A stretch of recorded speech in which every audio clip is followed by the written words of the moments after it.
Shalom, selamat pagi Bapak Ibu Saudara. Selamat pagi.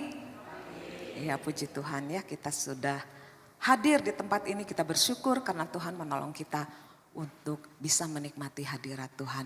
Bapak Ibu Saudara, saya persilahkan untuk bersaat teduh.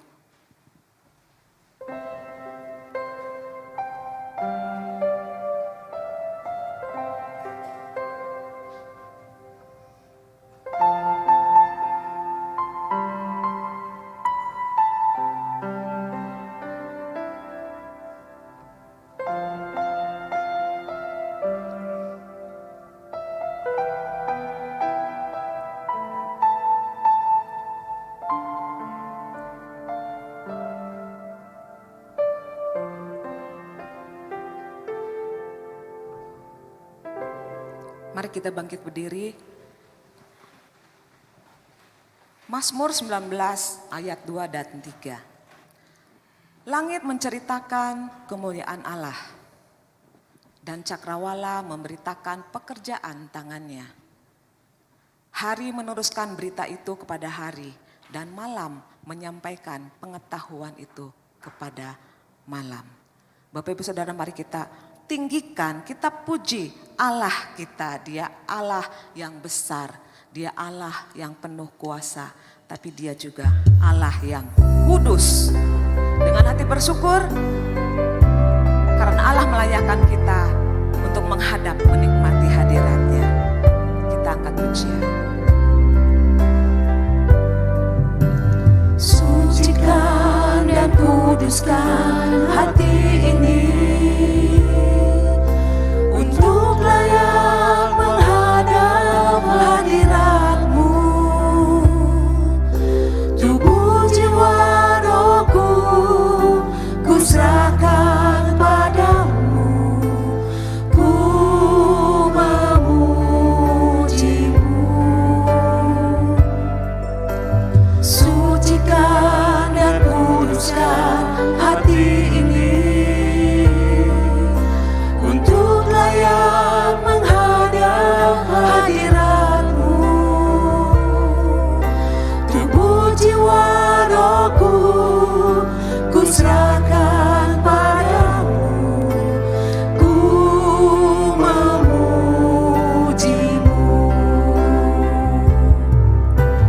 Tinggikan nama-Mu ya Tuhan, mulialah nama-Mu ya Tuhan. Tiada lain seperti Engkau ya Allahku, besar kuasa-Mu. Tiada lain seperti Engkau ya Allahku, besar kuasa-Mu.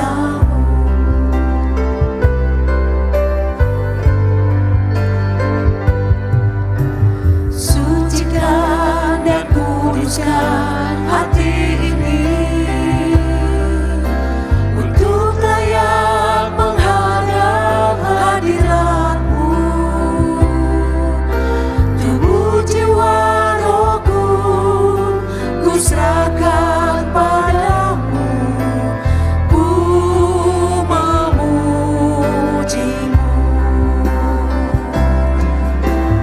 Tinggikan nama-Mu ya Tuhan, mulialah nama-Mu ya Tuhan. Tiada lain seperti Engkau ya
Saat ini kita datang untuk menyembah, memuji Allah kita yang besar kuasanya, tetapi juga yang penuh kasih, yang mengasihi setiap kita umatnya.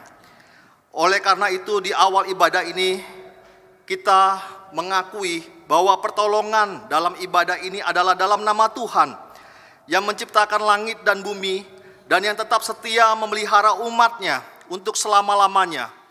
Turunlah atas kita sekalian anugerah dan damai sejahtera dari Allah Bapa dan Tuhan kita Yesus Kristus, serta dalam persekutuan dengan Roh Kudus. Allah Bapa hadir.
Ya Bapak Ibu Saudara, sebagai pengantar pengakuan dosa, saya akan membacakan bagian firman Tuhan dari Mazmur 22 ayat 2 dan 3. Allahku, Allahku, mengapa engkau meninggalkan aku?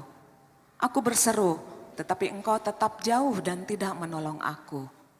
Allahku, aku berseru-seru pada waktu siang, tetapi engkau tidak menjawab. Dan pada waktu malam, tetapi tidak juga ku tenang.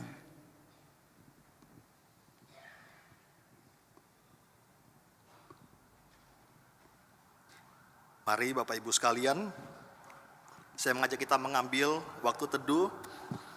Kita akan masuk di dalam doa pengakuan dosa. Ya Tuhan Allah kami, yang kami kenal, yang kami sembah di dalam Tuhan Yesus Kristus.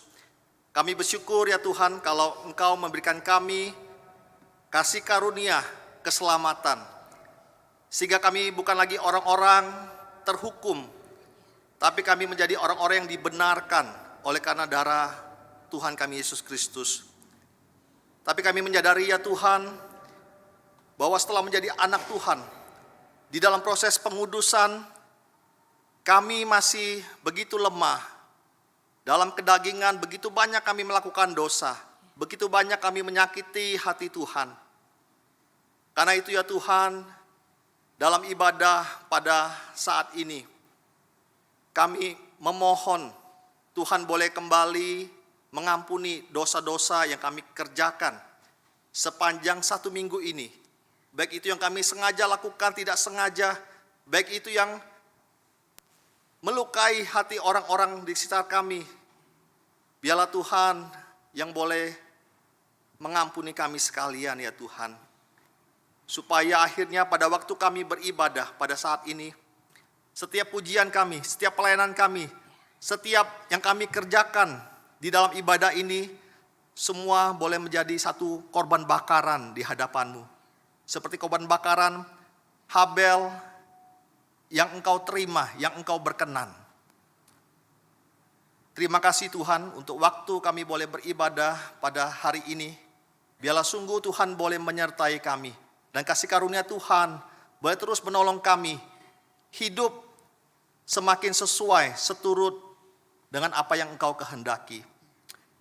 Ini doa kami ya Tuhan, di dalam nama Tuhan Yesus kami berdoa, kami memohon dan kami mengucap syukur. Amin. Jemaat dipersilakan berdiri. Saat ini saya akan membacakan berita anugerah kepada kita sekalian yang terambil dari 2 Korintus pasal 4 ayat yang ke-6 yang berbunyi demikian. Sebab Allah yang telah berfirman, dari dalam gelap akan terbit terang. Ia juga yang membuat terangnya bercahaya di dalam hati kita, supaya kita beroleh terang dari pengetahuan tentang kemuliaan Allah yang nampak pada wajah Kristus. Ya, silakan duduk. Puji Tuhan, Tuhan telah memperlihatkan kemuliaan-Nya melalui Yesus Kristus. Terang kemuliaan-Nya menyinari dan mengalahkan kegelapan. Dan terang kasih Tuhan itulah yang membawa kita untuk terus selalu bersyukur dan bahkan membawa kita untuk rindu memberitakan kasih-Nya kepada orang lain. Mari kita angkat pujian kasih Tuhan.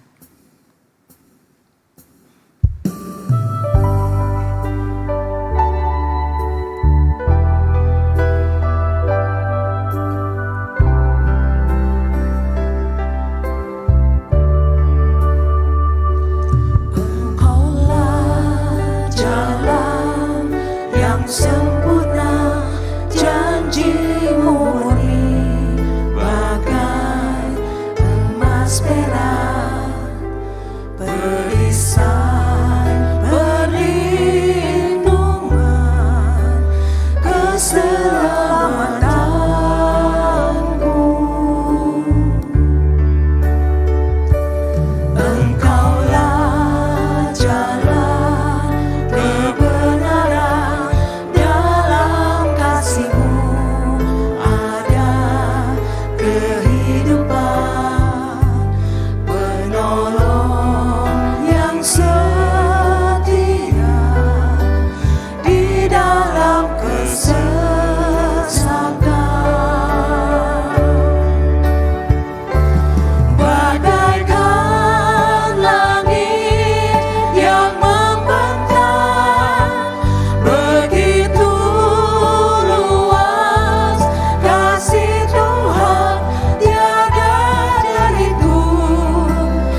Bapak Ibu Saudara ya, kalau kita mengingat-ingat melihat bagaimana pertolongan Tuhan dalam kehidupan kita.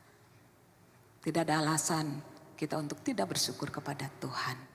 Bahkan sebentar lagi kita juga masih tetap akan diberkati oleh kebenaran firman Tuhan. Firman Tuhan bisa menjadi kekuatan yang baru untuk kita, bisa menjadi semangat yang baru, atau bahkan bisa menjadi motivasi yang baru untuk kita. Mari saya undang untuk bangkit berdiri. Kita akan sambut firman Tuhan dan kita angkat pujian seperti rusa rindu sungaimu.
Kaulah Tuhan hasrat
kita sekali lagi berdoa.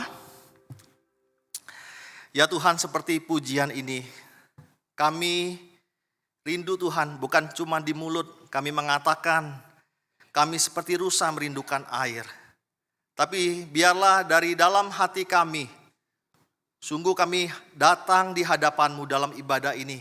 Karena kami merindukan Tuhan, karena kami mencari Tuhan, karena kami menyadari bahwa hanya Tuhan yang dapat memuaskan, yang dapat memberi kami kelegaan di tengah-tengah sibuknya dunia, di tengah-tengah segala problema yang kami hadapi di dalam dunia ini. Kami berdoa ya Tuhan, biarlah setiap pujian yang kami sudah naikkan, itu juga boleh menyenangkan hati Tuhan. Dan sebentar kami akan bersama menutup mulut kami, membuka telinga kami, membuka hati kami untuk mendengarkan penguraian firman Tuhan. Kami berdoa, Tuhan juga yang boleh kembali menolong kami, memuaskan akan jiwa kami, supaya kami bisa mengerti apa yang harus kami kerjakan dalam hidup ini sebagai umat-Mu, sebagai anak-anak-Mu. Sertailah Tuhan untuk hamba-Mu yang menyampaikannya, juga setiap kami yang mendengar, merenungkannya. Di dalam nama Tuhan Yesus kami berdoa. Amin. Silakan duduk Bapak Ibu sekalian. Selamat siang, shalom semuanya. Selama bulan Februari ini, khotbah hari Minggu di GKM Hosana akan membahas mengenai kitab Yakobus. Jadi kita akan berseri membahas pasal demi pasal yang ada di kitab Yakobus. Kitab Yakobus ini ditulis oleh Rasul Yakobus. Dia adalah saudara dari Tuhan Yesus. Karena itu kita bisa memperoleh pengertian bahwa dia sebenarnya bukan orang luar dari Tuhan Yesus, tapi dia orang dalam. Dia tahu kehidupan Tuhan Yesus waktu kecil, waktu Yesus remaja, bahkan pada waktu dia melayani. Dan selain Yakobus adalah saudara dari Tuhan Yesus, Rasul Yakobus juga adalah seorang pemimpin gereja di Yerusalem. Dia bersama beberapa orang penatua melayani dan memimpin gereja di Yerusalem. Nah, Yakobus menulis kitab Yakobus untuk mengajarkan kepada jemaat hal praktis. Bagaimana seharusnya jemaat sebagai orang Kristen hidup sesuai dengan imannya kepada Kristus. Hari ini kita akan memulai pembahasan kitab Yakobus ini dari pasal yang keempat, ayat 1 sampai yang ke-10. Saya mengajak kita untuk membuka firman Tuhan, baik itu di HP ataupun di Alkitab. Mari kita membuka Yakobus pasal 4 ayat 1 sampai 10 dan kita akan membacanya secara bertanggapan. Saya ayat yang pertama, Bapak Ibu Saudara sekalian, ayat kedua seterusnya sampai ayat yang ke-10. Yakobus pasal 4 ayat 1 sampai yang ke-10. Hawa nafsu dan persahabatan dengan dunia. Dari manakah datangnya sengketa dan pertengkaran di antara kamu? Bukankah datangnya dari hawa nafsumu yang saling berjuang di dalam tubuhmu?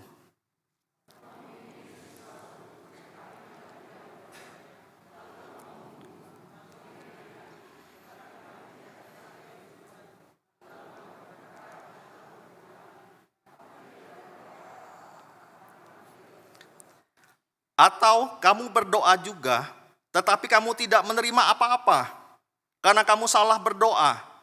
Sebab yang kamu minta itu hendak kamu habiskan untuk memuaskan hawa nafsumu.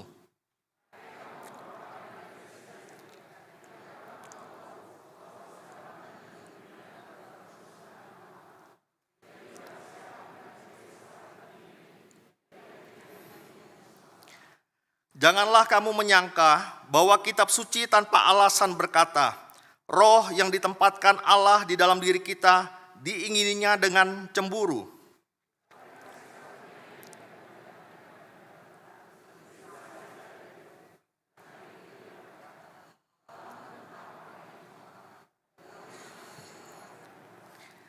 Karena itu tunduklah kepada Allah dan lawanlah iblis, maka ia akan lari daripadamu.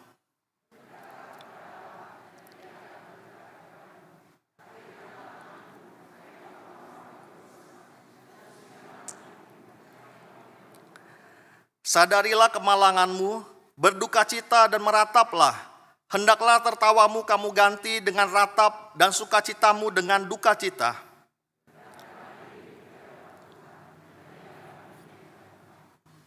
Sampai di sini pembacaan firman Tuhan. Bapak Ibu sekalian, sebuah lembaga Kristen di Amerika beberapa tahun yang lalu menginfokan, menyajikan sebuah data yang cukup mengejutkan tentang orang Kristen yang ada di Amerika. Saya mencatat beberapa data ini untuk disampaikan kepada kita juga ya, melihat apa yang mengejutkan dari data tersebut. Dikatakan di sana bahwa setiap tahun ada orang Kristen mengajukan 4 sampai 8 juta tuntutan hukum dalam 1 tahun. Dan kebanyakan tuntutan hukum ini adalah orang Kristen menuntut orang Kristen lainnya. Lalu setiap tahun ada 19.000 konflik gereja. Jadi dalam gereja ada konflik atau gereja antar gereja ada konflik. Nah bayangkan setahun 19.000. Setahun itu cuma 365 hari. Jadi kalau di rata-rata sehari itu berapa banyak konflik di dalam gereja. Lalu sebuah data lagi mengatakan setiap hari ada 1.224 perceraian yang dialami oleh keluarga Kristen. Bapak Ibu sekalian, melihat data ini saya percaya hal ini bukan cuma terjadi di Amerika sana. Tapi di Indonesia, di sekitar kita juga mengalami hal yang sama. Konflik, tuntutan hukum, sesama orang Kristen menuntut orang Kristen yang lain. Gereja ribut, pecah. Orang tua Kristen suami istri bertengkar, lalu mereka bercerai. Nah kita bisa bayangkan ya, hal ini sangat menyedihkan sekali. Berapa banyak jemaat yang tidak lagi ke gereja oleh karena konflik-konflik ini. Berapa banyak gereja yang pecah. Berapa banyak pelayan-pelayan Tuhan yang sebelumnya rajin melayani tapi karena konflik mereka mundur dari pelayanan. Mungkin mereka tidak lagi menjadi orang Kristen. Bayangkan berapa banyak orang Kristen yang terluka dan kehilangan kepercayaan terhadap gereja, terhadap sesama orang Kristen, mungkin terhadap hamba Tuhan dan lain sebagainya. Dan bayangkan berapa banyak anak-anak Kristen yang terluka dan terlantar oleh karena perceraian daripada orang tua mereka. Ini bukan kisah orang yang bukan Kristen. Ini adalah kisah di dalam tubuh gereja, di dalam tubuh umat Tuhan, di dalam komunitas orang-orang yang mengaku percaya kepada Kristus. Dan saya percaya ini bukan cuma efek ya kepada jemaat-jemaat, kepada pribadi demi pribadi orang Kristen. Tapi semua konflik yang terjadi di antara orang Kristen itu akhirnya membawa dampak yang buruk bagi gereja sendiri. Yang paling kelihatan adalah dari konflik-konflik tersebut yang pasti akan menghambat pekerjaan Tuhan di dalam dunia ini, menghambat penyebaran Injil di dalam dunia ini, menghambat akan kesaksian daripada orang-orang percaya di dalam dunia ini. Karena itu Bapak Ibu sekalian, kita perlu sungguh-sungguh berdoa supaya Tuhan menjauhkan hal ini ya dari diri kita, dari gereja GKM Hosana, dari jemaat-jemaat Hosana. Oleh karena itu hari ini kita akan belajar bersama-sama dari kitab Yakobus. Bagaimana memahami dan bagaimana akhirnya menghadapi konflik. Mengurangi konflik, menghindari konflik di dalam komunitas orang Kristen. Kita melihat di dalam pasal yang keempat, ayat pertama yang tadi kita baca. Di sana dikatakan oleh Yakobus, dari manakah datangnya sengketa dan pertengkaran di antara kamu? Nah Bapak Ibu sekalian, Yakobus memulai pasal 4 ini dengan mengajak kita berpikir, merenung, dan bertanya, dari mana sumbernya pertengkaran-pertengkaran di antara orang Kristen? Mengapa kita itu marah? Mengapa kita bertengkar? Mengapa kita konflik dengan orang lain? Apa sumbernya? Apa sumber kemarahan kita? Apa yang menyebabkan konflik antara kita dengan pasangan kita, kita dengan anak kita, dan bahkan kita dengan sesama anggota gereja yang lain? Saya pribadi mencoba merenungkan ya hal ini ya. Kalau saya konflik nih kenapa nih? Nah, saya menemukan beberapa hal ya. Pertama, biasanya apa? Saya akan menunjuk orang lain. Saya konflik karena orang itu yang memulai duluan. Saya konflik, saya marah, saya bertengkar karena orang itu tidak masuk akal tindakannya. Oh, orang itu perkataannya begini, begini, sehingga saya meresponnya begini. Atau bisa yang lain, saya memikirkan, saya mengatakan, ya saya memang beginilah orangnya ya. Kalau memang saya dipancing begini, saya akan begini responnya, saya akan marah, saya akan membalas, saya akan menghadapinya. Nah, kalau disimpulkan, saya pikir-pikir, dari mana datangnya sengketa dan konflik? Datangnya dari orang lain, dari lingkungan, dari komunitas, tapi tidak pernah menyalahkan diri sendiri. Nah, ini cara dunia berpikir Bapak Ibu sekalian ya. Bukan cara umat Tuhan berpikir. Konflik, orang-orang dunia melihat orang lain yang disalahkan, tapi tidak pernah melihat kepada dirinya sendiri. Karena itulah Yakobus mengajak jemaat Tuhan untuk melihat bahwa sumbernya keliru mereka pahami. Sumber konflik itu bukanlah dari luar, tetapi dari dalam orang-orang yang berkonflik. Dalam Yakobus 4 ayat 1b dia mengatakan, bukankah datangnya dari hawa nafsumu yang saling berjuang di dalam tubuhmu? Dia ingin mengajak pembacanya untuk memahami, untuk melihat sumber penyebab daripada konflik itu bukan dari luar. Bukan karena kebiasaan di keluarga, bukan karena cara mendidik orang tua sehingga kita menjadi begini, suka konflik dan sebagainya. Tetapi pertengkaran dan konflik sengketa yang terjadi di antara orang Kristen itu berasal dari hawa nafsu yang berjuang di dalam diri mereka masing-masing. Bapak Ibu sekalian, hawa nafsu ini apa sih ya? Nah, saya coba menjabarkannya. Nah, hawa nafsu bisa diartikan dengan keinginan atau sesuatu yang membuat diri kita senang, itu juga hawa nafsu. Hawa nafsu juga bisa berupa zona nyaman kita, apa yang membuat kita nyaman, apa yang membuat kita bahagia, apa yang membuat kita gembira, apa yang membuat kita tidak ingin merasakan sakit, tidak ingin merasakan penderitaan. Nah, itulah hawa nafsu ya, keinginan, sesuatu yang membuat kita senang, zona nyaman kita. Hawa nafsu itu bisa dalam dua bentuk. Hawa nafsu bisa berbentuk abstrak maupun berbentuk konkret.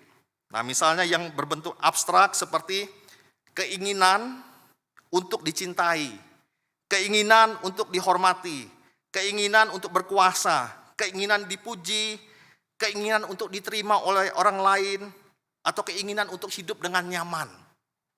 Nah, ini hawa nafsu yang abstrak, yang tidak kelihatan. Tapi ada hawa nafsu yang lebih konkret, seperti keinginan mengejar uang, keinginan memiliki barang-barang berharga, rumah, mobil, harta kekayaan dan lain sebagainya. Atau keinginan untuk memiliki hubungan dengan lawan jenis. Atau bahkan keinginan terhadap menikmati makanan-makanan tertentu, menikmati akan jalan-jalan ke tempat-tempat tertentu yang bisa memuaskan keinginan di dalam hati seseorang. Bapak Ibu sekalian, orang-orang yang memiliki hawa nafsu ya, pada umumnya tidak bisa tinggal diam. Dia punya keinginan dan dia akan berusaha untuk mengejar apa yang diinginkannya. Dengan harapan mendapatkannya, lalu dia merasa puas, merasa senang, merasa gembira. Yang menjadi persoalan adalah dalam proses mengejar, mencapai tujuannya, mencapai hawa nafsunya, itu tidak selalu berjalan dengan mulus. Bisa jadi dalam proses mengejar keinginannya tersebut, ada seseorang yang menghalangi akan kesenangannya, menghalangi dia untuk mencapai tujuannya. Dan pada waktu demikian terjadi, pada waktu hal itu terjadi, apa yang diresponkan, apa yang dilakukan oleh orang tersebut? Pada umumnya orang akan menjadi marah dan bertengkar dengan orang yang menghalangi tujuannya tersebut. Di dalam dirinya hawa nafsu menuntut, ayo berjuang, ayo capai ini, ayo dapatkan ini. Dan demi mencapai tujuan itu akan menghukum orang-orang yang menghalanginya. Nah, kalau bisa dibahasakan, misalnya seseorang itu akan mengatakan dalam hatinya, beraninya kamu menghalangiku dan kesenanganku. Beraninya kau mengambil dariku. Apakah kamu tidak tahu bahwa saya pantas mendapatkan ini? Sekarang kamu akan membayar. Karena itulah Yakobus mengatakan orang-orang yang dikuasai hawa nafsu, ya, pada waktu mereka tidak mendapatkan hawa nafsu tersebut, mereka akan melakukan hal-hal yang begitu tidak masuk di akal. Mereka akan bertengkar, mereka iri hati, bahkan mereka sampai membunuh. Yakobus 4 ayat 2, dia mengatakan, kamu mengingini sesuatu, tetapi kamu tidak memperolehnya. Lalu kamu membunuh, kamu iri hati, tetapi kamu tidak mencapai tujuanmu. Lalu kamu bertengkar dan kamu berkelahi. Kamu tidak memperoleh apa-apa karena kamu tidak berdoa. Bapak Ibu sekalian, pada waktu hawa nafsu kita tidak tercapai, kita konflik. Kita bertengkar. Jadi ini sumber pertama yang Yakobus ingin kita pahami mengenai konflik. Bukan orang lain, tapi hawa nafsu yang berjuang di dalam diri kita. Di dalam Perjanjian Lama ada sebuah kisah yang menggambarkan hal ini, ya. Nah, mungkin kita bisa menebak ini gambar tokoh siapa dan tokoh siapa? Tokoh Saul, Raja Saul dengan Daud. Nah, kita tahu bersama Saul adalah raja pertama dari bangsa Israel. Dia seorang raja yang besar, yang hebat dalam berperang, dan dia menjadi raja atas Israel. Tapi satu kali muncul satu tokoh yang baru bernama Daud. Daud ini seorang yang biasa, ya. Dia seorang penggembala, dia tidak biasa bertempur, tidak biasa berperang. Dia cuma orang-orang biasa saja. Nah, sampai satu kali Daud ini berhasil mengalahkan Goliat. Yang pada waktu itu Saul pun tidak berani melawan Goliat. Tapi Daud berani karena dia yakin dalam nama Tuhan dia bisa mengalahkan Goliat. Dan Tuhan memang menyertai dia, akhirnya dia mengalahkan Goliat. Lalu akhirnya Daud diangkat menjadi panglima perang daripada Saul. Dan setiap kali berperang memang Daud ini selalu menang. Membawa keberhasilan bagi kerajaan Israel. Dan Saul biasa-biasa saja, ya, dia juga senang. Karena panglima perangnya menang terus, ya, si Daud ini. Tapi sampai satu ketika, diceritakan dalam Perjanjian Lama, Saul menjadi benci kepada Daud. Bukan karena Daud ini menang perang terus, bukan. Tapi karena perkataan daripada rakyat yang memuji-muji Daud. Jadi satu kali ketika Daud pulang dari perang, rakyat Israel berkata, bernyanyi mereka mengatakan, Saul mengalahkan beribu-ribu, tapi Daud mengalahkan berlaksa-laksa. Nah, Saul yang selama ini menjadi raja, tenang-tenang, gak pernah marah, gak pernah takut, gak pernah curiga sama Daud, tapi gara-gara pujian rakyat kepada Daud demikian, nah dia akhirnya apa? Menjadi marah, benci. Dan dia memutuskan untuk membunuh Daud. Dikatakan di dalam Alkitab, sejak saat itu Daud disuruh pergi perang terus, ya. Siapa tahu bagi Saul, nanti Daud ini akan mati dalam perang. Dikasih musuh yang berat-berat, siapa tahu nanti akan mati. Tapi rupanya tidak mati-mati dan rakyat semakin menghormati, menghargai dan mengagungkan Daud. Nah, sampai akhirnya Saul sudah tidak sabar lagi ya. Dengan cara kirim perang nggak bisa, akhirnya dia memutuskan untuk membunuh sendiri. Setiap kali Daud di dalam kerajaan ada Saul, kadang Saul itu pegang tombak lalu dilempar ke Daud. Beberapa kali. Dan memang tidak mati juga ya, sampai akhirnya dia memutuskan sekarang kita bunuh ini Daud. Dan Daud dikasih tahu oleh Yonatan, anaknya Saul, dan Mikal, istri Daud, anak Saul juga, bahwa ayo kamu lari karena Saul akan membunuh kamu.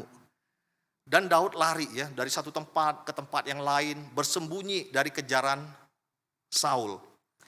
Namun menarik sekali dikisahkan bahwa satu kali pada waktu Saul mengejar Daud, Saul ini sakit perut ya.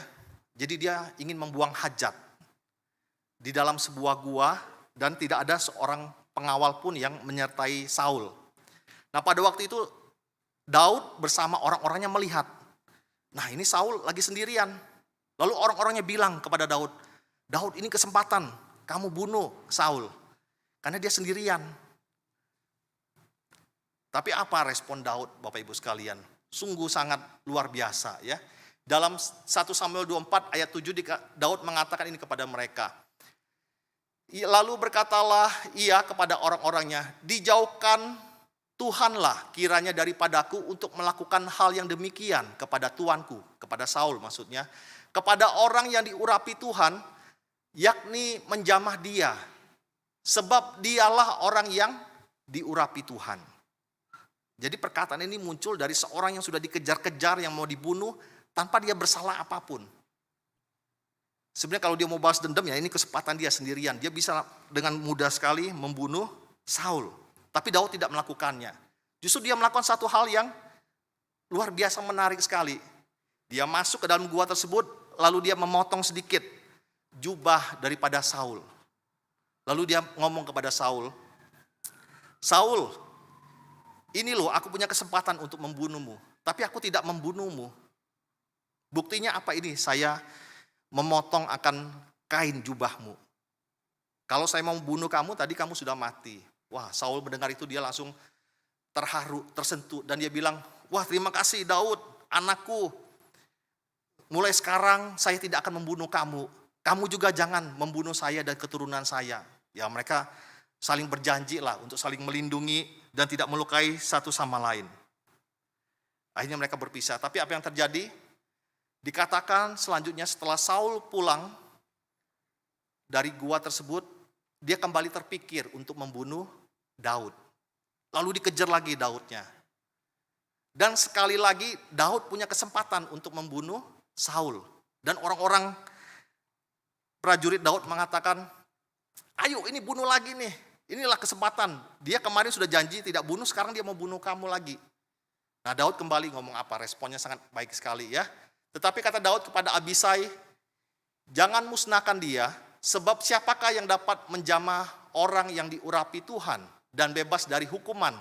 Lagi kata Daud, "Demi Tuhan yang hidup, niscaya Tuhan akan membunuh dia, entah karena sampai ajalnya dan ia mati, entah karena ia pergi berperang dan hilang lenyap di sana." Jadi Daud tetap berkomitmen, tidak membunuh Saul, karena ini orang yang diurapi Tuhan. Biarlah mati karena hal yang lain dan bukan oleh karena tangannya. Nah, Bapak Ibu sekalian, dari kisah ini kita bisa melihat ya, konflik itu terjadi oleh karena hawa nafsu di dalam diri seseorang. Saat orang dikuasai hawa nafsu, itu pasti dia akan berusaha menghancurkan, melukai orang yang mengganggu akan keinginannya, mengganggu hawa nafsunya. Tapi pada saat yang bersamaan kita bisa melihat, waktu orang berhasil mengendalikan hawa nafsunya, dia tidak akan terlalu berniat untuk menanggapi konflik tersebut. Daud tidak membalas dendam dan dia tidak memikirkan sedikit pun untuk membunuh Saul. Dia tidak bernafsu untuk hal itu, dia tidak memiliki keinginan untuk hal itu. Nah, mungkin kita bisa katakan ya bahwa hawa nafsu Saul itu adalah pujian. Hawa nafsu Saul itu adalah kekuasaan. Daud tidak. Tapi apakah Daud ini orang yang sempurna? Juga tidak ya. Tetap dia juga punya hawa nafsu. Kita mungkin ingat ini kisah di dalam Alkitab tentang Daud. Dia ditegur oleh Nabi Nathan. Dia ditegur oleh karena dia melakukan pembunuhan terhadap Uria dan dia berzina dengan Batseba. Nah, jadi kita lihat ya dari kisah Daud ini, Daud juga nih orang yang baik iya. Untuk kekuasaan dia tidak serakah. Tapi dia dikendalikan oleh hawa nafsu, kedagingan akan hubungan dengan lawan jenisnya. Dan pada waktu dia dikuasai oleh keinginan itu, dia melihat Batseba, dia melakukan sama persis seperti yang Saul lakukan terhadap dia. Waktu dia melihat Batseba, dia ingin Batseba, lalu dia tahu Batseba ini punya suami. Apa yang dia lakukan terhadap suaminya Uria? Dipanggil lalu disuruh pergi perang. Ya, seperti Saul waktu menyuruh Daud pergi perang terus ya supaya mati. Nah, sekarang Daud melakukan yang sama. Uria disuruh pergi perang supaya mati sehingga dia bisa menikahi Batseba. Nah, Bapak Ibu sekalian, sungguh mengerikan ya.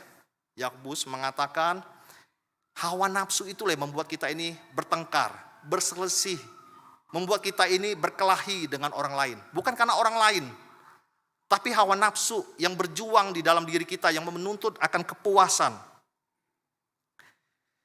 Mungkin ya kalau sekarang kita lihat orang-orang Kristen itu ya tidak semua lah sampai seperti Daud, seperti Saul yang sampai bunuh-bunuhan. Ya. Ada ya ada, tapi mungkin sedikit. Tetapi Bapak Ibu sekalian jangan diremehkan. Hawa nafsu itu bisa membunuh dalam bentuk yang lain. Tuhan Yesus mengatakan di dalam Matius 5 ya, ayat 21 sampai 22a, kamu telah mendengar yang difirmankan kepada nenek moyang kita, jangan membunuh, siapa yang membunuh harus dihukum. Tetapi aku berkata kepadamu, setiap orang yang marah terhadap saudaranya harus dihukum.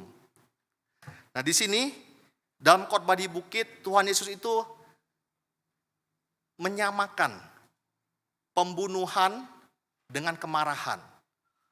Pembunuhan akan mendapatkan hukuman. Kemarahan juga akan mendapatkan penghukuman. Jadi pada waktu kita konflik, bertengkar, marah, berkelahi, mungkin tidak sampai mengambil nyawa orang. Tapi menurut Tuhan Yesus itu kita juga sudah melakukan pembunuhan. Nah, mengapa bisa demikian Bapak Ibu sekalian ya? Nah, karena niat hatinya sama. Ketika kita marah kepada seseorang saat hawa nafsu kita tidak tercapai, maka kita ingin orang itu menderita. Kita seakan-akan ingin dia mati ya. Nah, memang tidak mengambil nyawanya. Tapi mungkin dengan kata-kata kita menghina dia, merendahkan dia. Mungkin kita ngomongin dia di belakang. Kita merusak nama baiknya dan lain sebagainya. Nah, itu menurut Tuhan Yesus juga adalah pembunuhan. Kemarahan, pertengkaran, konflik. Walaupun tidak mengambil nyawa, tapi waktu kita bertengkar, kita sudah membunuh orang tersebut. Dan itu adalah dosa. Karena itu jemaat yang terkasih, kita sangat perlu mewaspadai akan hawa nafsu kita. Jangan sampai oleh karena dikuasai hawa nafsu, kita menjadi orang-orang yang berdosa, yang membunuh orang lain. Kendalikan hawa nafsu kita. Nah, ini sumber konflik yang pertama yang disampaikan oleh Rasul Yakobus. Menurut Yakobus, selain hawa nafsu, ada satu hal lagi yang menjadi sumber dari pertengkaran, konflik, dan sengketa di antara orang-orang percaya. Nah, kita melihat Yakobus 4 ayat 4 dan Yakobus 4 ayat 5, saya bacakan buat kita sekalian. Hai kamu, orang-orang yang tidak setia, tidakkah kamu tahu bahwa persahabatan dengan dunia adalah permusuhan dengan Allah? Jadi barang siapa hendak menjadi sahabat dunia ini, ia menjadikan dirinya musuh Allah.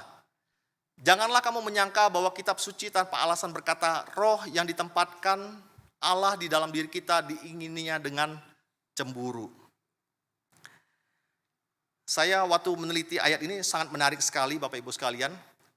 Kata orang-orang yang tidak setia itu dalam bahasa Indonesia itu diperhalus.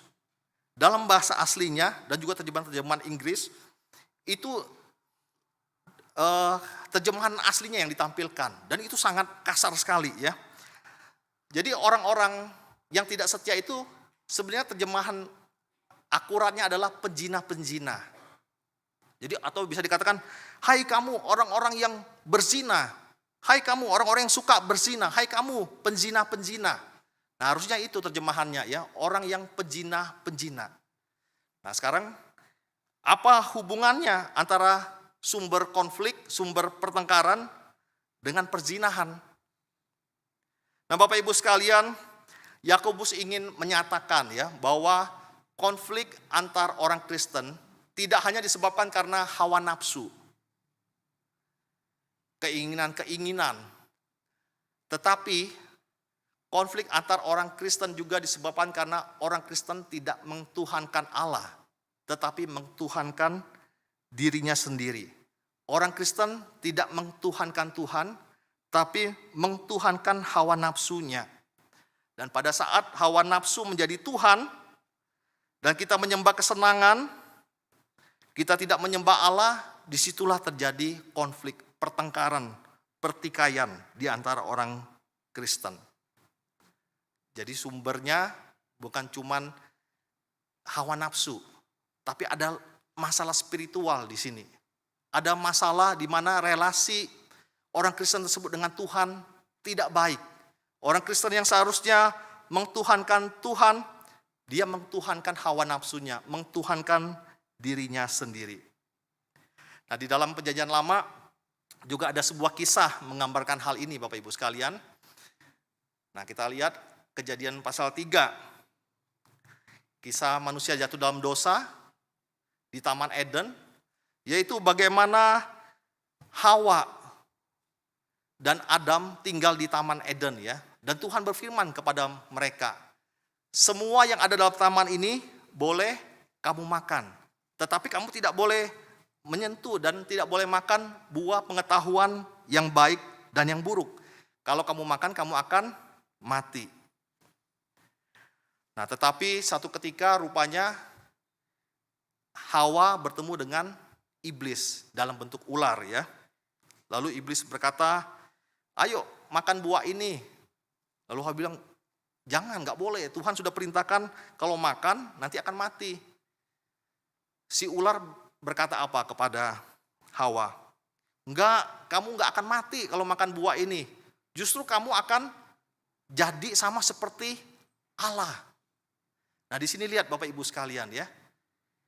Iblis itu memancing, mencoba mengobarkan hawa nafsu di dalam diri Hawa. Hawa nafsunya adalah untuk menjadi sama seperti Allah. Dia tidak ingin menjadi manusia saja, tapi dia ingin menjadi seperti Allah yang tahu baik dan yang buruk dan lain sebagainya. Iblis tahu ini hawa nafsu, keinginan dari Hawa, harapan dari Hawa. Karena itu dia terus memberi makan hawa nafsu itu ya. Sampai akhirnya Hawa ini memang ya terpancing. Akhirnya dia makan buah itu. Dan setelah dia makan, Tuhan panggil ya semua ya, termasuk Adam juga makan. Kenapa kamu makan? Adam bilang apa? Wanita yang kamu tempatkan di sampingku itu yang memberi aku. Dipanggil juga Hawanya. Kenapa kamu makan? Hawa bilang apa? Ular memperdaya aku. Jadi lihat Bapak Ibu sekalian ya. Konflik terjadi antara manusia dengan Allah, manusia dengan manusia. Mereka saling menyalahkan satu sama lain. Tetapi akarnya cuma satu. Konflik itu terjadi karena manusia, Adam dan Hawa, tidak mengtuhankan Tuhan, tapi mengtuhankan hawa nafsunya, atau mengtuhankan hal-hal yang lainnya. Sehingga dosa terjadi, pertengkaran, konflik juga terjadi di antara mereka. Dalam setiap pertengkaran Bapak Ibu sekalian, saya meyakini ya dari firman Tuhan kitab Yakobus ini, bahwa saat konflik terjadi pasti ada salah satu orang yang tidak mengtuhankan Tuhan. Pasti ada satu orang yang mengtuhankan dirinya sendiri. Bisa yang satu mengtuhankan Tuhan, satu mengtuhankan diri sendiri, atau bisa dua-duanya mengtuhankan dirinya sendiri. Kalau dua-duanya ya itulah ribut, bertengkar ya. Karena mereka memuaskan hawa nafsu mereka, memuaskan keinginan mereka. Mereka tidak ingat sama Tuhan, mereka berbuat sesuka hati mereka. Mereka tidak berbuat sesuai dengan apa yang Tuhan kehendaki. Nah, ini yang Yakobus sampaikan kepada jemaat untuk mengerti apa sebenarnya sumber daripada konflik, pertikaian, perselisihan di antara orang Kristen. Bukan orang lain, tapi sumbernya adalah hawa nafsu, dan yang kedua adalah soal rohani, karena tidak mengtuhankan Tuhan, tapi mengtuhankan diri sendiri. Sekarang kita akan melihat bagaimana caranya untuk mengurangi atau menghadapi konflik dan menghindari konflik dan pertengkaran dalam hidup orang percaya. Bagi saya, caranya sederhana disampaikan oleh Yakobus ya, bahwa apa? Kita harus bersahabat dengan Allah. Kita harus menjadi sahabat bagi Allah, seperti judul khotbah hari ini ya. Menghindari konflik dengan cara apa? Bersahabatlah dengan Allah. Nah, bersahabat dengan Allah ini dapat kita lakukan dengan dua cara Bapak Ibu sekalian. Yang pertama adalah berdoa. Nah, mengapa berdoa? Karena kita meyakini bahwa Tuhan adalah satu-satunya pribadi yang dapat memenuhi kebutuhan kita yang sebenarnya. Tuhanlah yang dapat memuaskan akan kebutuhan kita yang sebenar-benarnya dalam diri kita. Nah, konflik terjadi karena kita ini tidak minta kepada Tuhan, tidak berdoa kepada Tuhan, tapi kita minta kepada orang lain, kepada manusia. Bahkan bukan cuma meminta, kita menuntut ya, memaksakan keinginan kita terhadap orang lain tersebut. Suami mungkin menuntut rasa hormat dari istri, atau menuntut ini dan itu dari istri. Istri mungkin menuntut supaya suaminya romantis mungkin ya. Atau menuntut ini dan itu dari suaminya. Anak menuntut ini dan itu dari orang tuanya, orang tua menuntut ini dan itu dari anaknya. Bahkan di gereja juga sama. Kita bisa saling menuntut satu dengan lain. Jemaat mengharapkan ini dan itu terhadap sesama anggota tubuh Tuhan di dalam gereja. Nah, ketika orang-orang saling menuntut satu sama lain, biasanya mereka akan merasa kecewa ya, karena memang manusia itu terkadang tidak bisa memenuhi apa yang menjadi keinginan kita. Tidak dapat memenuhi hawa nafsu kita. Kita jadi kecewa.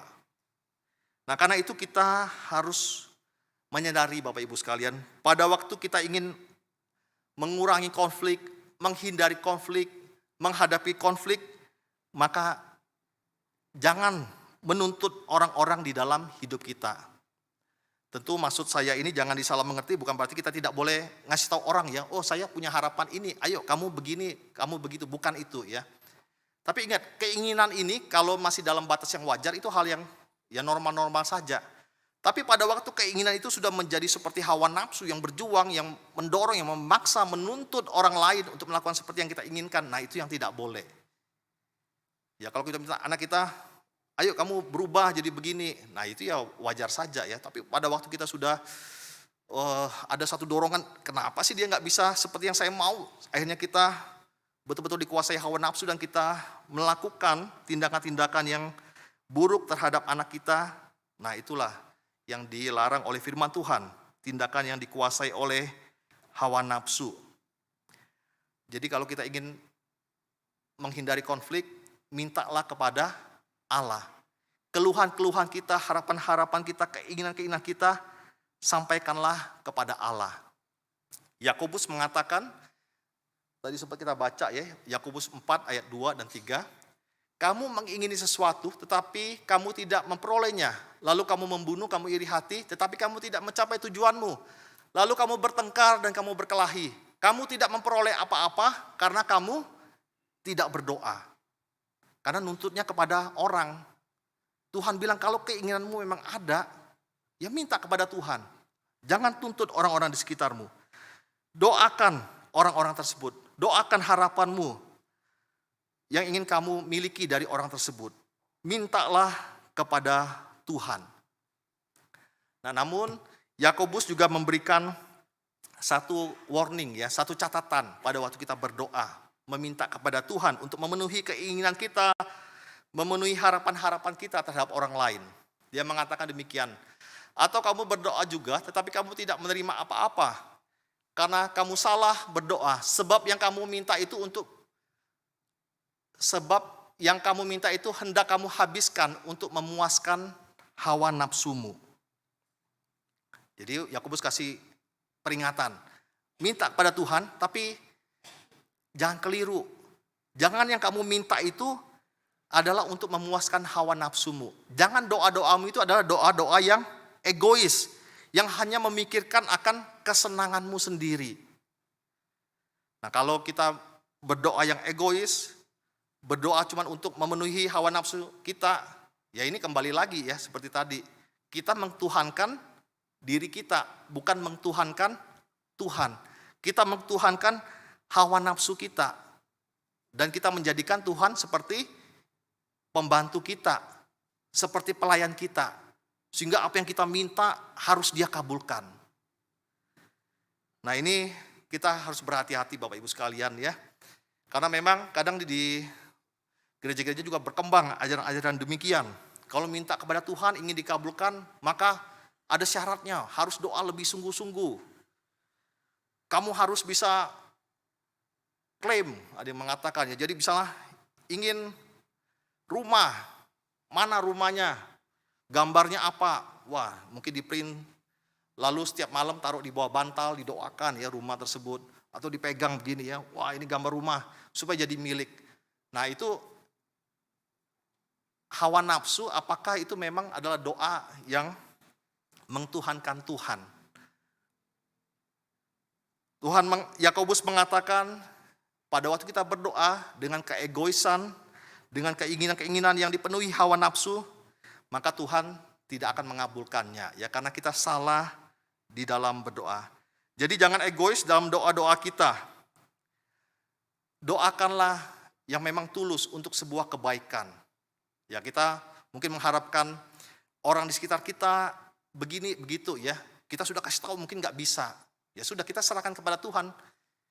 Kita sampaikan harapan kita kepada Tuhan. Kita percaya Tuhan itu berkuasa.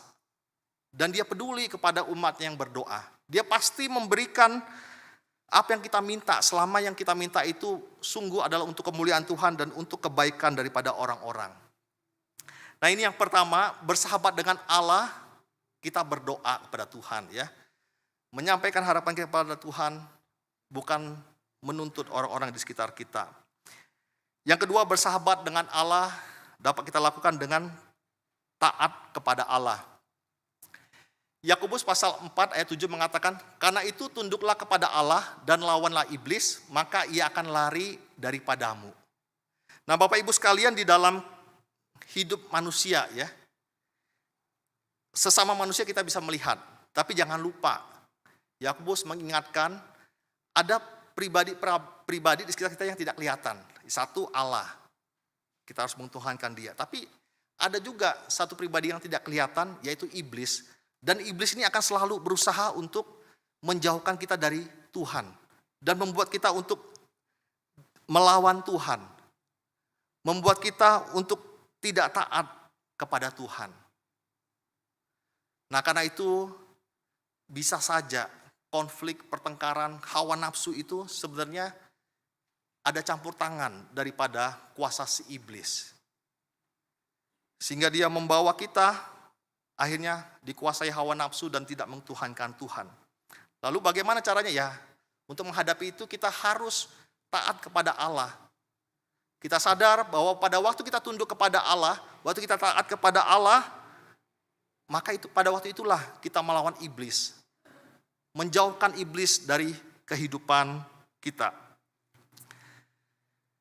Ada sebuah tokoh ya, seorang tokoh di Alkitab ini saya ambil dari film Passion of the Christ, yaitu Tuhan Yesus di Taman Getsemani, dia berdoa. Nah, memang ini ada satu seni lah mungkin dari pembuat filmnya ya. Pada waktu Yesus berdoa di Taman Getsemani, digambarkan ada ular di samping Tuhan Yesus. Di Alkitab memang tidak diceritakan. Tetapi sutradara dari film itu ingin menyampaikan apa? Sebenarnya kadang kita harus menyadari, waktu kita berdoa, kita bergumul ya, itu ada yang tidak kelihatan. Ya, tadi satu Tuhan, tapi ada juga iblis. Dia berusaha untuk membuat kita jauh daripada Tuhan. Nah, pada waktu Tuhan Yesus berdoa di Taman Getsemani yang dikatakan dia keringatnya seperti bulir-bulir darah itu ya. Nah, sebenarnya di sana Tuhan Yesus sedang berjuang di antara dua pilihan. Mengtuhankan Tuhan atau dia mengtuhankan dirinya sendiri. Mengtuhankan hawa nafsunya, mengtuhankan kedagingannya. Nah, pada waktu menjelang disalib, Tuhan Yesus sadar bahwa dia akan mengalami penderitaan yang luar biasa hebat. Dia akan mati di kayu salib, dia akan dihina, dia akan ditelanjangi, dia akan dicemooh, dia akan digantung di atas kayu salib berjam-jam. Dan dia juga menyadari bahwa semua itu dia sebenarnya tidak layak mendapatkannya. Karena dia memang tidak berdosa. Yang seharusnya disalib adalah manusia. Nah, tapi pada waktu itu dia diberikan dua pilihan. Taat kepada Allah, mengtuhankan Tuhan, atau dia mengejar keinginan dia sendiri secara manusia yang ingin lepas daripada penderitaan. Karena itulah pada waktu Taman Getsemani dia berdoa, ya Tuhan, sekiranya mungkin jauhkanlah cawan ini daripadaku 3 kali. Karena dia memang bergumul ya. Satu sisi dia tahu dia harus taat, satu sisi dia tahu dia akan begitu menderita menjalani ketaatannya. Nah, tapi kita akhirnya melihat ending dari cerita itu bahwa Tuhan Yesus tidak mengikuti hawa nafsunya, tidak mengikuti kedagingannya, tapi dia memilih untuk taat kepada Allah. Nah, bisa kita katakan Yesus adalah orang yang bersahabat dengan Allah karena dia taat kepada Allah. Bapak Ibu sekalian, di dalam konflik di kehidupan kita ya, nah seringkali kita juga dihadapkan pada pilihan-pilihan. Mengtuhankan Tuhan, yang akhirnya mengtuhankan diri kita, mengtuhankan Tuhan atau mengtuhankan diri sendiri. Waktu kita mengtuhankan Tuhan, mungkin kita mengalami kerugian, mungkin kita menderita, mungkin kita merasa tidak adil dan lain sebagainya. Tapi kita menjadi sahabat daripada Allah. Atau kita bisa memilih untuk mentuhankan diri sendiri, mencari kesenangan kita. Kita mungkin tidak rugi, kita tidak menderita, kita tidak sulit. Tapi dikatakan bahwa kita menjadi musuh daripada Allah. Kita bukan menjadi sahabat daripada Allah. Nah, biarlah hal ini boleh menjadi perenungan bagi kita sekalian, Bapak Ibu sekalian. Dari kitab Yakobus, mari kita menjadi sahabat daripada Allah. Supaya konflik boleh berkurang, konflik tidak merusak gereja, konflik tidak menghambat akan pelayanan Tuhan di dalam dunia ini. Mari kita berdoa. Bapa dalam surga, kami datang ke hadapan-Mu Tuhan. Kami menyadari betapa diri kami ini seringkali menuruti keinginan daging kami. Kami lebih memilih keinginan hawa nafsu kami dan bukan keinginan roh. Kami lebih memilih kesenangan-kesenangan tapi mendukakan hati Tuhan. Bahkan di dalam pencapaian akan kesenangan-kesenangan kami mungkin melukai begitu banyak orang yang ada di sekitar kami. Ya Tuhan, kalau kami melakukannya, ampunilah kami Tuhan. Dan biarlah Tuhan boleh menolong kami untuk mewaspadai akan hawa nafsu kami. Menolong kami untuk dapat lebih taat kepada Tuhan daripada kepada diri kami sendiri. Ini doa kami ya Tuhan, biarlah firman-Mu bukan cuma kami dengar, tapi sungguh akhirnya dapat bertumbuh hidup dan berbuah di dalam kehidupan setiap kami. Dalam nama Tuhan Yesus kami berdoa. Amin. Bapak Ibu sekalian, saat ini kita akan mendengarkan sharing dari bidang misi, ya. Kami persilakan kepada Pak Lukas yang akan menyampaikan.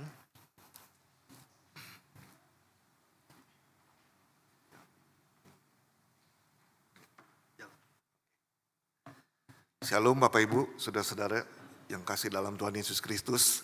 Salam damai sejahtera buat kita semuanya.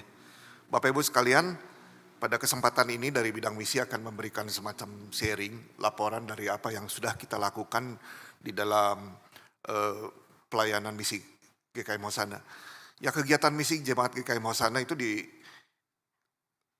Agustus tahun 2022 sampai dengan Januari 2023. Nah, waktu itu di bulan Agustus kita mengadakan bulan misi dengan tema saksi-saksi yang setia. Di situ pun saudara-saudara teruskan ya di slide-nya tolong dimajukan. Di situ ada beberapa komitmen misi jemaat. Yang pertama itu komitmen dukungan doa, komitmen ikut kegiatan pelayanan di bidang misi, komitmen dukungan dana, program siswa asuh, dan komitmen mengikuti pelatihan penginjilan. Jadi banyak jemaat yang mengisi komitmen-komitmen tersebut, ya. Dan terutama kalau saya perhatikan, komitmen dukungan dana itu luar biasa sekali dari Bapak Ibu sekalian. Komitmen dukungan doa sudah mulai berjalan. Komitmen ikut pelayanan di bidang misi juga demikian. Nah, nanti saudara-saudara di dalam beberapa slide ini kita akan lihat program siswa asuh dan komitmen mengikuti penginjilan. Nah, Bapak Ibu sekalian, ada banyak program-program yang sudah dilaksanakan, tetapi kita tidak bisa menampilkan semuanya kepada Bapak Ibu berhubung dengan waktu yang terbatas. Oleh karena itu hanya beberapa saja yang bisa disampaikan di sini. Yang pertama itu program siswa asuh. 8 siswa SMP di Bonenggaya, Sulawesi Tengah sudah diberikan beasiswa. Ya, 2 siswa dari SMP Pusaka Ciranjang juga sudah. Demikian juga 2 siswa dari SMTK Sekolah Menengah Teologi Kristen Setia dari Mamuju, Sulawesi Barat. Nah, ini saudara-saudara ini agak berbeda dengan di sekolah-sekolah biasa. SMTK ini Sekolah Menengah Teologi Kristen. Di mana ini mirip sekali ya seperti kalau ini belajarnya tentang umum dan lulusan ini bisa diterima di universitas-universitas yang lain, tetapi fokus juga terhadap teologi Kristen. Nah, ini mereka membentuk ya orang-orang yang di desa, bawa masuk ke dalam sebuah asrama, mereka sekolah di situ dan diajarkan seperti kita hidup di dalam ya kalau di dalam agama yang lain itu dipesantrenkan lah seperti itu. Ya, ini luar biasa pelayanan yang ini ya dari SMTK Sekolah Menengah Teologi Kristen Setia Mamuju. Banyak yang ada SMTK itu seperti di Salatiga dan sebagainya. Salah satunya ada di Mamuju yang kita datangi waktu itu ya. Teruskan. Nah, kemudian di bulan November tahun 2022 dari bidang misi kita mengadakan mission trip ke Sulawesi Barat.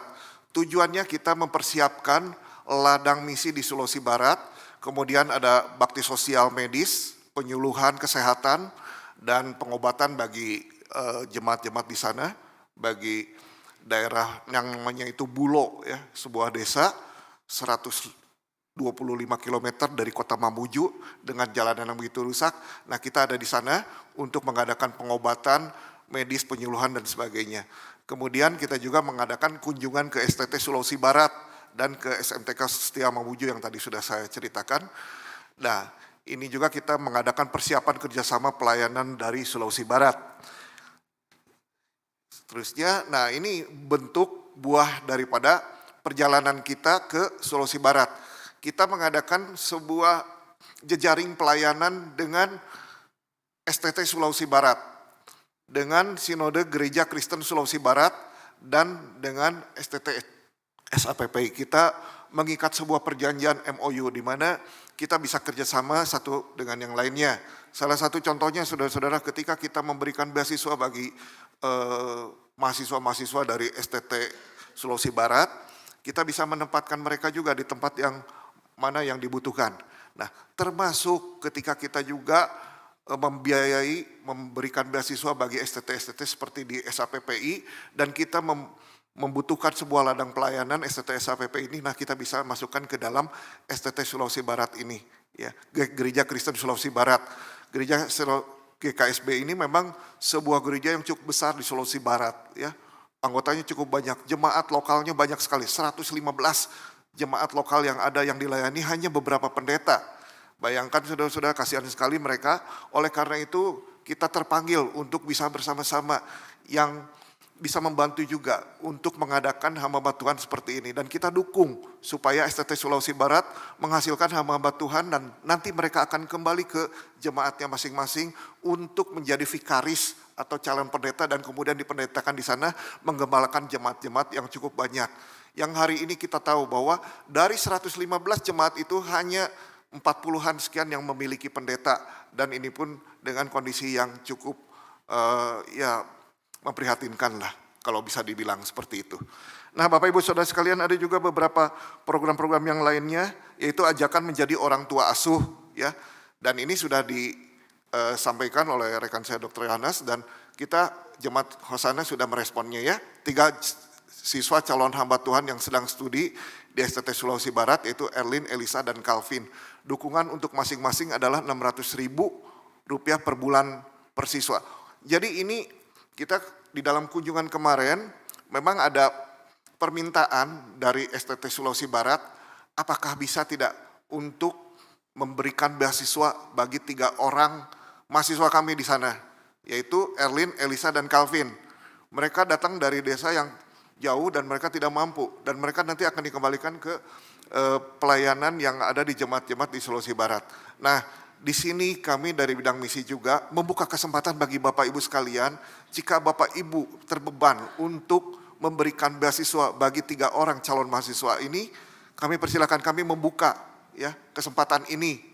Mungkin ini jumlahnya cukup besar, 600.000, tetapi dengan beberapa orang saja dari kita bisa memberikannya, memberikan dukungan, dan kita kumpulkan, kita bisa berikan kesempatan mereka untuk terus meneruskan sekolahnya, kuliahnya di sana, ya. Dan kita bersyukur saudara-saudara, kalau mereka itu nanti akan menjadi hamba-hamba Tuhan yang terus kita juga bina, kita monitor, kita perlihatkan, bukan kita hanya memberikan saja, tetapi kita juga lihat dari bidang misi akan melihat memonitornya. Nah, selanjutnya saudara-saudara, ini adalah sebuah pelatihan penginjilan Evangelism Explosion yang akan dimulai pada besok tanggal 6 Februari 2023 pukul 18. Nanti bagi Bapak Ibu sekalian, kami berharap yang belum pernah mengikuti pelatihan penginjilan ini, ledakan penginjilan ini, silakan ikut ambil bagian. Kita sama-sama mau belajar saudara-saudara, bagaimana kita caranya menginjili. Kalau tadi Pak Henry bilang, salah satu yang menghambat daripada penginjilan apa? Yaitu konflik, ya. Nah, di sini kita belajar bagaimana kita bersahabat dengan seorang, bagaimana kita mengabarkan Injil step demi step, step by step. Ya, ini luar biasa. Ini pelatihannya sangat prosedural, sangat baik sekali. Bagi Bapak Ibu yang belum pernah dan yang sudah pernah mau mengupgrade lagi silahkan. Ya, dan ini bukan hanya sekedar bagus buat kita bisa menginjili loh. Oh, nanti kita dituntut untuk menginjili. Ya, tetapi ini juga buat diri kita. Bagaimana kita mengkoreksi pemahaman kita tentang hidup kekal adalah anugerah Allah. Hidup kekal itu tidak dapat dicapai dengan perbuatan baik, dengan amal ibadah dan sebagainya. Tetapi hanya anugerah Allah. Dan kita terus diberitahukan hal seperti ini. Oleh karena ini saudara-saudara, nanti sesudah sudah selesai kebaktian ini, ada pendaftaran, silakan Bapak Ibu pendaftarkan. Terutama para mahasiswa yang masih punya waktu untuk belajar di sini, silakan saudara-saudara, belajarlah pada saat kita masih bisa belajar. Ya, pada saat kita tidak bisa belajar, apalagi yang harus bisa kita pelajari. Satu lagi, jangan pernah takut untuk belajar kalau kita sudah tua. Tetapi takutlah kalau kita tidak belajar kalau kita sudah tua. Begitu. Nah, inilah saudara-saudara yang perlu disampaikan, hanya beberapa program dari bidang misi yang sudah disampaikan. Banyak program-program lain, tetapi kita tidak bisa memberikannya, mempresentasikannya bagi Bapak Ibu karena keterbatasan waktu. Nah, saudara-saudara, bagian yang kedua yang ingin disampaikan, silakan. Bagian yang kedua yang ingin disampaikan yaitu tentang bagaimana Christmas gift atau hadiah Natal yang kita kumpulkan waktu perayaan Natal kemarin tahun 2023, di mana jemaat dihimbau untuk memberikan persembahan Natal. Persembahan Natal itu dikumpulkan dan setelah kita diskusikan dengan majelis jemaat, maka uang yang dikumpulkan itu akan disampaikan kepada hamba-hamba Tuhan yang ada di desa-desa. Nah, kita di bidang misi diberikan kesempatan untuk dapat menyalurkannya bagi mereka hamba-hamba Tuhan yang ada di desa. Seluruh Indonesia, saudara. Nah, kita lihat ya, ada dari Jawa Tengah, dari Magelang, Jawa Tengah, Kalimantan Barat, Bengkulu, Sumba NTT ya, atau dan sebagainya, Kalimantan Timur, Kalimantan Barat, banyak sekali saudara-saudara dari bahkan termasuk dari GKSB. Nah, ini yang tadi saya ceritakan bahwa SMTK Mamuju ini juga kita berikan dukungannya ya dari Bapak Ibu sekalian melalui sumbangan Natal yang telah kita kumpulkan, tetapi tidak ya kita bagi-bagi sedemikian sesuai dengan porsinya. Nah, untuk Papua juga banyak juga yang mendapatkan bagian hal-hal seperti ini. Walaupun banyak jumlahnya, tetapi mereka mendapatkan sedikit-sedikit. Mengapa kita memberikannya beberapa yang mungkin buat kita itu tidak terlalu besar, tapi buat mereka itu cukup besar. Ketika mereka turun dari desanya untuk mengambil uang, mereka akan naik ojek. Berapa nilai ojeknya? Bisa mahal sekali, saudara-saudara. Dan berapa lama sekali mereka datang ke sana untuk mengambil uang. Itu yang menjadi keprihatinan kita semua. Karena mereka gajinya juga hamba Tuhan di sana itu jauh sekali dengan yang ada di kota. Mereka hanya diberikan gaji oleh jemaat lokalnya 400.000, 500.000. Itu pun kalau jemaatnya sanggup. Dan kebanyakan ya mereka berusaha sendiri seperti itu. Oleh karena itu mereka bersyukur sekali saudara-saudara dengan apa yang diberikan oleh GKM Hosana melalui hadiah Natal yang disampaikan tersebut. Ada banyak saudara-saudara yang mengucapkan terima kasih, semua yang sudah dikirimkan itu mengucapkan terima kasih. Ya, itu saya kumpulkan dan ini ya nggak bisa dibacakan satu persatu. Tetapi nanti kita lihat nih di sini ada beberapa hal yang ini. Shalom Bapak Ibu ya. Nah, anak saya baru masuk sekolah. Saya bergumul buat biaya masuk dan sama sekali tidak pegang uang untuk bayar. Pada saat itu sumbangan yang disampaikan itu sangat menjadi berkat. Terima kasih Bang. Ya, waktu itu bukan ke saya Bang, ya, ada yang memberikannya begitu. Nah, terima kasih juga ya. Selamat sore Pak, puji Tuhan. Di saat kami bergumul untuk transport anak kami dari Jakarta ke Bandung, Tuhan menjawab tepat pada waktunya. Untuk itu melalui kesempatan ini kami menyampaikan puji syukur dan kepada Tuhan dan terima kasih kepada Bapak yang telah menyampaikan semuanya ini dan juga kepada Bapak Ibu sekalian ya. Nah, itulah saudara-saudara sekilas dari apa yang bisa disampaikan. Jadi apa yang Bapak Ibu berikan itu tidak sia-sia. Semuanya itu sampai kepada yang memerlukannya dan kita percaya kita adalah menjadi perpanjangan tangan dari Tuhan, menjadi alat di tangan Tuhan. Tetap setia, tetap berkarya bagi Tuhan dan tetap memuji Tuhan di dalam segala keadaan apapun juga. Tuhan memberkati Bapak Ibu sekalian. Terima kasih untuk perhatian, untuk apa yang Bapak Ibu sekalian bisa sampaikan melalui gereja ini. Terima kasih, Tuhan memberkati.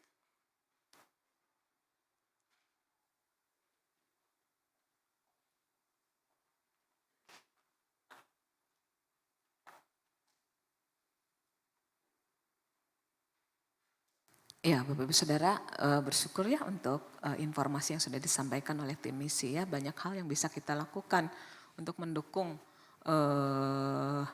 hamba-hamba Tuhan khususnya ya dari persembahan yang sudah kita kumpulkan akhir tahun lalu. Bapak Ibu Saudara, saatnya kita untuk bersama-sama menyatakan pengakuan iman Rasul. Mari kita bangkit berdiri. Mari kita menyatakannya demikian. Aku percaya kepada Allah, Bapa yang Maha Kuasa, Khalik langit dan bumi, dan kepada Yesus Kristus anaknya yang tunggal Tuhan kita, yang dikandung dari Roh Kudus, lahir dari anak darah Maria, yang menderita sengsara di bawah pemerintahan Pontius Pilatus, disalibkan, mati dan dikuburkan, turun ke dalam kerajaan maut. Pada hari yang ketiga, bangkit pula dari antara orang mati, naik ke surga, duduk di sebelah kanan Allah, Bapa yang Maha Kuasa, dan dari sana ia akan datang untuk menghakimi orang yang hidup dan yang mati. Aku percaya kepada Roh Kudus, gereja yang kudus dan am, persekutuan orang kudus, pengampunan dosa, kebangkitan tubuh, dan hidup yang kekal. Amin. Silahkan duduk kembali, saatnya kita menyampaikan persembahan syukur kita. Ya, Bapak Ibu Saudara bisa persembahan bisa dimasukkan ke dalam amplop atau juga bisa ditransfer ya. Rekeningnya bisa dengan cara scan QR atau ya di belakang amplop ya. Mari kita angkat pujian. Ku persembahkan hidupku. Bisa juga dimasukkan ke dalam amplop, dimasukkan di belakang.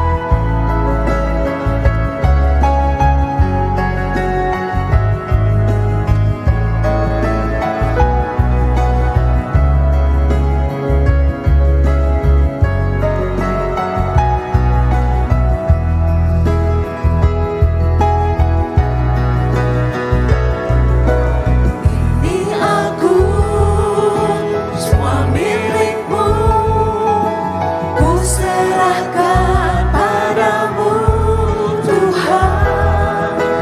Penyesalan dan kebanggaan, suka dan duka, semua ku serahkan.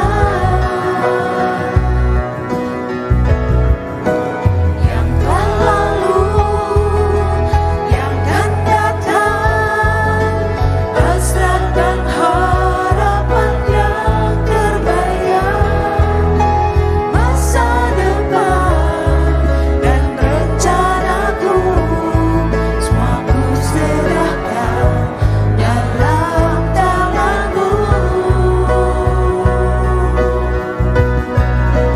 Ku persembahkan hidupku kepadamu Tuhan, untuk kemuliaan-Mu ku berikan hidup ini sebagai persembahan yang berkenan padamu. Ku berikan hidupku. Mari kita bangkit berdiri. Yang telah lalu, yang akan datang, hasrat dan harapan yang terbayang, masa depan dan rencanaku, semua ku serahkan dalam tanganmu. Ku persembahkan hidupku kepadamu Tuhan, untuk kemuliaan-Mu ku berikan hidup ini sebagai persembahan yang berkenan padamu.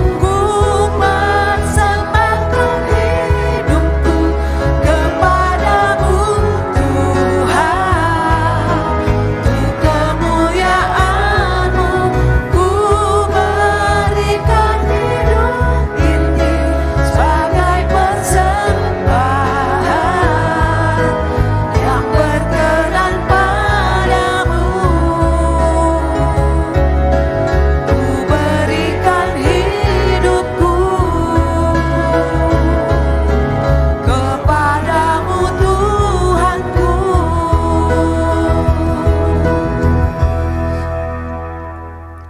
Mari kita berdoa untuk persembahan yang sudah terkumpul. Bapa di dalam surga, sungguh kami bersyukur Tuhan karena kami masih diberi kesempatan untuk bisa mengungkapkan rasa syukur, mengungkapkan rasa terima kasih kami kepada Tuhan. Sebagian kecil dari apa yang kami miliki Tuhan.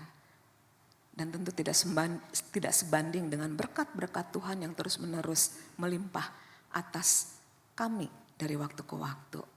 Tapi biarlah Tuhan apa yang sudah kami kumpulkan ini bisa mendukung pekerjaan Tuhan. Bukan hanya di gereja kami Tuhan, kami juga rindu bisa mendukung pekerjaan Tuhan di luar gereja kami. Mari Tuhan, biarlah Tuhan yang boleh menolong, memberikan hikmat kepada setiap pengurus gereja yang mengelola. Supaya persembahan yang terkumpul ini sungguh bisa memuliakan Tuhan. Di dalam nama Tuhan Yesus kami berdoa dan bersyukur. Amin. Ya, kita akan sama-sama berdoa bersama-sama ya. Mendoakan satu pokok doa, kita mendoakan pokok doa ini bersama-sama bersuara. Kita berdoa supaya proses pemilihan anggota kemajelisan, kepengurusan bidang, subbidang dan komisi untuk periode 2023 sampai 2025. Mari kita sama-sama berdoa. Bapa di dalam surga, kami menyerahkan Tuhan proses pemilihan anggota majelis, pengurus bidang, subbidang dan pengurusan komisi. Sungguh kami bersyukur Tuhan untuk setiap calon majelis, calon pengurus yang sudah bersedia membuka hati dan memberikan dirinya untuk terlibat, ambil bagian dalam kepengurusan. Biarlah Tuhan yang meneguhkan hati dan memberikan motivasi yang benar selama dalam pelayanan kepengurusan nantinya. Dan untuk proses pemilihan calon majelis, calon pengurus yang baru, biarlah Tuhan juga yang akan menuntun, memberi hikmat supaya proses menghubungi dan proses merespon, menyanggupi dan sehingga bersedia melayani adalah semua pimpinan Tuhan dan semuanya untuk kemuliaan Tuhan. Di dalam nama Tuhan Yesus, Tuhan kami berdoa dan bersyukur. Amin. Mari sekali lagi kita akan puji tinggikan Tuhan kita. Kita angkat pujian doksologi.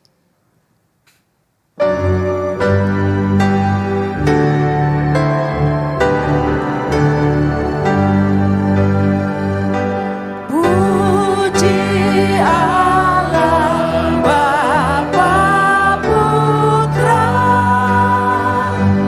puji Allah Roh Kudus, ketiganya yang esa. Pohon selamat sumber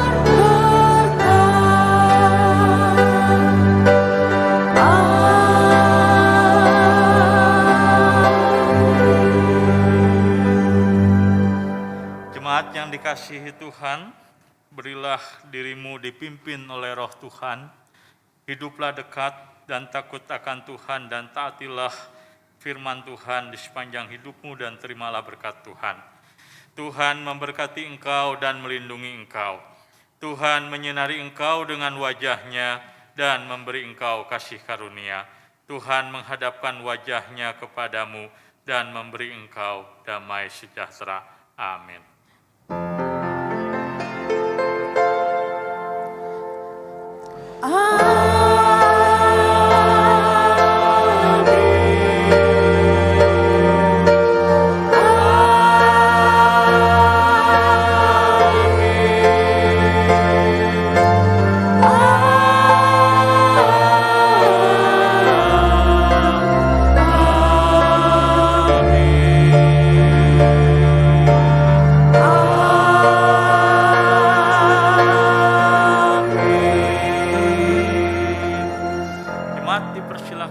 Silakan ambil waktu bersaat teduh mengucap syukur kepada Tuhan dan Tuhan memberkati.